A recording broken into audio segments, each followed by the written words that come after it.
Hey guys, welcome back to my YouTube channel. My name is Shubham. आप देख रहे हो टेक विश्व में। एसबीआई म्यूचुअल फंड ने अपना एक नया जबरदस्त एनएफओ लॉन्च किया है जिसका नाम है एसबीआई निफ्टी 100 लो वोलेटिलिटी 30 इंडेक्स फंड। तो आज की इस वीडियो में इस एनएफओ के बारे में कंप्लीट डिटेल बताएंगे। उसके बाद बताएंगे कि इस एनएफओ में आपको इन्वेस्टमेंट करना चाहिए नहीं करना चाहिए, किसको करना चाहिए किसको नहीं करना चाहिए, सारी जानकारी इस वीडियो में देने वाला हूँ। तो वीडियो को लास्ट जरूर देखना। तो चलिए सबसे पहले इस एनएफओ का ओवरव्यू देख लेते हैं। फंड का नाम है एसबीआई निफ्टी 100 लो वोलेटिलिटी 30 इंडेक्स फंड।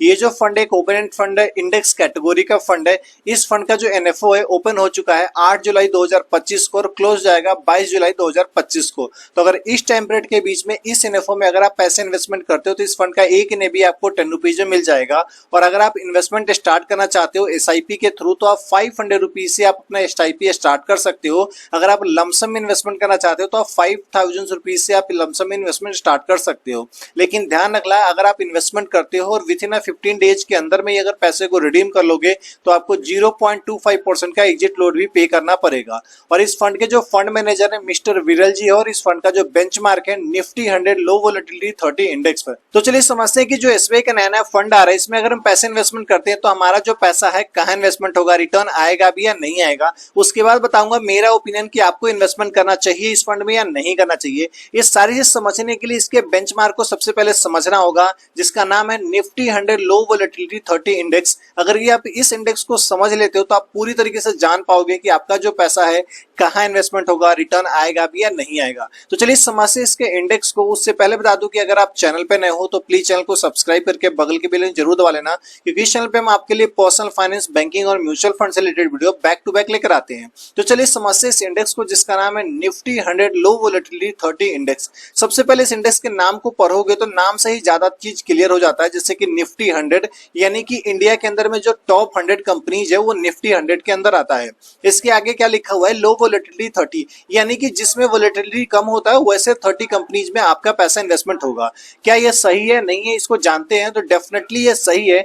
अगर आप इस वाले फंड में पैसे इन्वेस्टमेंट करोगे तो आपका जो पैसा है जो इंडिया के जो टॉप 100 कंपनीज है उस टॉप 100 में से 30 ऐसे कंपनीज को सेलेक्ट किए जाएंगे जो कि लास्ट के 1 ईयर में जिसमें सबसे कम वोलेटिलिटी हुई थी। तो वैसे 30 कंपनीज को सेलेक्ट करके आपका जो पैसा है उसमें इन्वेस्टमेंट होगा। तो कौन से लो वोलेटिलिटी वाले स्टॉक्स है वो भी मैं आपके साथ शेयर करूंगा। सेक्टर वाइज भी देखेंगे, पास्ट के परफॉर्मेंस भी देखेंगे। लेकिन उससे पहले मैं आपको बता देता हूं कि इस फंड में अगर आप इन्वेस्टमेंट करते हो तो आपका जो पैसा है एक्टिवली मैनेज होता है। यानी कि ये जैसे कि मैंने पहले ही बताया कि लास्ट के 1 ईयर में जिसमें कम वोलेटिलिटी होगी उसी में आपका पैसा इन्वेस्टमेंट होगा। दैट मीन्स कि जो होल्डिंग्स होने वाले हैं वो टाइम टू टाइम पे चेंज भी होंगे। तो चलिए देखते हैं कि कौन से वो लो वोलेटिलिटी वाले स्टॉक्स हैं उसके बारे में।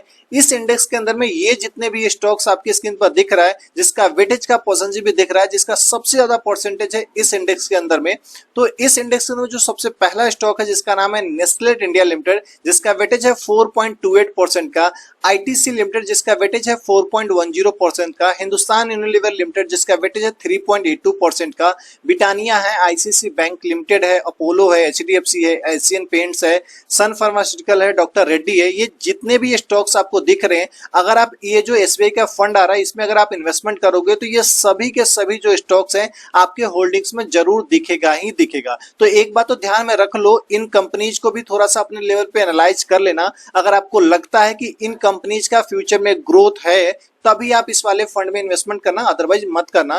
थोड़ा सा हम सेक्टर वाइज भी देख लेते हैं। अगर आप सेक्टर वाइज देखोगे तो सबसे ज्यादा जो वेटेज रखने वाला जो सेक्टर है फास्ट मूविंग कंज्यूमर गुड्स जिसका वेटेज है 19.01% का, हेल्थ केयर का जो वेटेज है इस इंडेक्स के अंदर में 17.51% का, फाइनेंशियल सर्विसेज का वेटेज है 16.87% का, ऑटोमोबाइल एंड ऑटो कंपोनेंट्स का है 11.98% का, इंफॉर्मेशन और टेक्नोलॉजी का भी वेटेज है 11.96% का।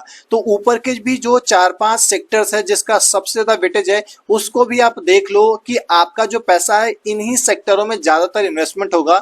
तो अगर आपको लगता है कि ये जो सेक्टर का फ्यूचर में ग्रोथ है तभी आप प्लान करना इन्वेस्टमेंट करने का। तो चलिए देखते हैं कि ये जो इंडेक्स है पास्ट में परफॉर्मेंस दिया भी या नहीं दिया है, पास्ट में क्या रिटर्न दिया उसके बारे में। इस इंडेक्स के पास्ट के रिटर्न को देखोगे तो ये जो इंडेक्स है लास्ट के 1 ईयर में 6.84% का रिटर्न दिया हुआ है, लास्ट के 5 ईयर में 21.18% का रिटर्न दिया हुआ है, और जब से ये इंडेक्स आया तब से अब तक का रिटर्न अगर आप देखोगे तो 17.87% का रिटर्न दिया हुआ है। तो रिटर्न अगर आप ओवरऑल देखोगे तो ना ही सबसे ज्यादा अच्छा है ना ही खराब है, मीडियम मीडियम में है। तो क्या हमें इन्वेस्टमेंट करना चाहिए या नहीं करना चाहिए, किसको करना चाहिए किसको नहीं करना चाहिए, अगर आप करते हो तो आपका गोल क्या होना चाहिए, चलिए बताते हैं मैं अपना ओपिनियन के थ्रू। मेरा ओपिनियन सिंपल सा है कि अगर आप इस फंड में इन्वेस्टमेंट करना चाहते हो तो कम से कम आपका गोल जो होना चाहिए 7 to 10 ईयर का होना चाहिए। और अगर आपका गोल 7 to 10 ईयर का है और इस फंड से रिटर्न की अगर आप एक्सपेक्टेशन रखते हो तो ज्यादा से ज्यादा जो है 14 to 15% तक का रिटर्न की एक्सपेक्टेशन रखना, उससे ज्यादा मत करना। तो किसको नहीं करना चाहिए, वैसे पर्सन जो चाहते हैं कि अपना पैसा 3 साल में ही डबल कर लूं, 5 ईयर में ही डबल कर लूं, तो आपके लिए वाला फंड नहीं है, इससे आप दूर रहना। अगर आपका गोल 7 to 10 ईयर का है तभी आप इस फंड में इन्वेस्टमेंट करना, अदरवाइज मत करना। बाकी कैसे लगे वीडियो कमेंट करके जरूर बताइएगा, आपका क्या ओपिनियन है कमेंट सेक्शन में कमेंट करके जरूर बताइएगा। मिलेंगे इस तरीके के नेक्स्ट वीडियो में, तब तक के लिए धन्यवाद। Stay safe, take care.